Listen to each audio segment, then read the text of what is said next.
My name is Jamie, I'm with Autekka, and today we're looking at a 1987 Porsche 911 Super Coupe. One of my favorite vehicles and really the de facto 911 shape, form. It is the car that everyone identifies with Porsche.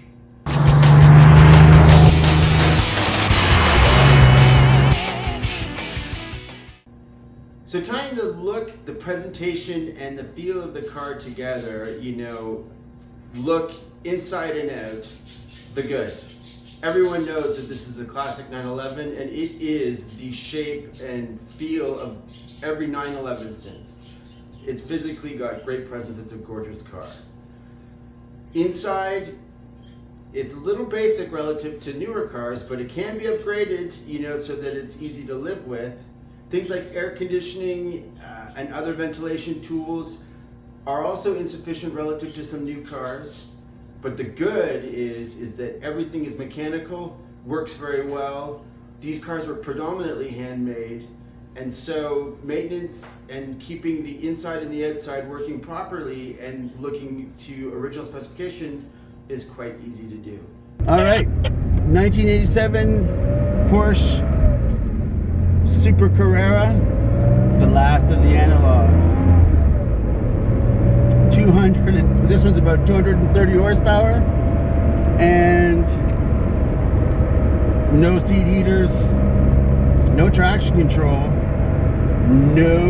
this one's got an upgraded air conditioning system on it so that it sort of kind of works, which most Porsches back in the day didn't have. And this is like the old, let the engine do the work through the corners type car. If you're looking for a car that delivers on the type of driving experience where you're actually involved in what's going on with the car to get the best performance out of it, and to have that light, old, mechanical driving experience, there's just really nothing quite like a 911. Between the sound of that flat six engine behind you, the floor-mounted, gas pedal, clutch and brake, the old school gear shift. From a driving perspective, it's a very nice, fun place to be. And because of the car's physical size and good visibility front, back, and sides, it's a very easy car to drive on a regular basis. Unlike newer Corvettes or Lamborghinis and a whole bunch of other cars where using it in a daily setting is really a bit of a task. These cars, you can get in and out of them very easily. There's room for two people in the back if you need it. There's storage. This is a car that one can use all the time with the expectation of it starting and not fear driving it in most settings. The bad about this car, if there is one, and there's really not a lot of bad things to say about the original Porsche 911, it's not as fast as a lot of cars are these days. And so as time has gone by from the 1980s through the 2020s, the level of performance that we get even from things like Toyota Corollas and Honda Civics has just gotten significantly a lot quicker.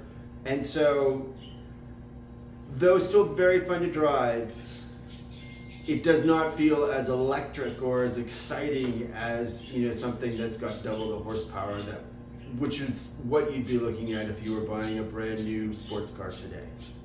And so the whole point of this discussion is to look at the new versus the old. And so this was really kind of like one of the last of the true 911s, which stopped in about 88. And this is, mostly hand built. Everything is very German, very basic, no nonsense. Back in these days, Porsche didn't actually do a whole lot of, screwing around with additional features. And in fact, back in those days, I think they really thought that, most cars really shouldn't have those kind of options on them. And so relative to the two newer cars we're going to take a look at, this is much closer to the whole idea of Porsches, which was very well built, quick, minimalist. You know, you had to do a little bit of work to get these things to go sort of full blast. And in this car, we can't really go full blast even, you know, unfortunately this is Canada. However, you do get the feel of, you know, kind of what this car's all about. Livability. So what is owning a classic Porsche 911 really like? And so the good. This car's physically easy to live with in terms of drivability. It's not very large. There's good visibility. Ergonomically, everything works in the interior.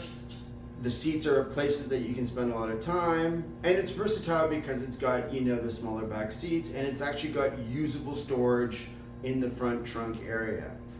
The bad about these cars is that from a fuel consumption perspective, even though it's not a very large engine relatively speaking, it doesn't really get great gas mileage.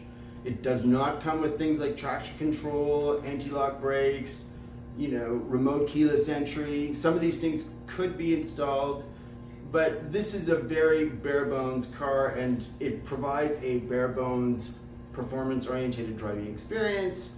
And so that's part of the compromise. So this is an easy car to be enthusiastic about owning as that sort of second or third car. It's easy to live with, it's nice to be in, and it's reliable. You know, light steering, everything is literally dialed in. This is an original 53,000 mile, all original books. You know, it's just such a beautiful car. Love these cars. So downshift to fourth. Brakes, downshift to third, light clutch too, actually, so probably downshift to second, carry into the corner, a little bit down, all the way down, and so I didn't do that very well. Someone who's a pro would have carried more speed into the corner than I do. Unfortunately, I don't have the confidence to fully ring this car out. So for years I actually had a 86 930 turbo. And the reason why we didn't look at one of those for this particular discussion is, frankly, the 4-speed and the clutch and everything on those cars was just too much work. There was only 1 year where they did the 5-speed, which is what this has. The rest of them were 4s.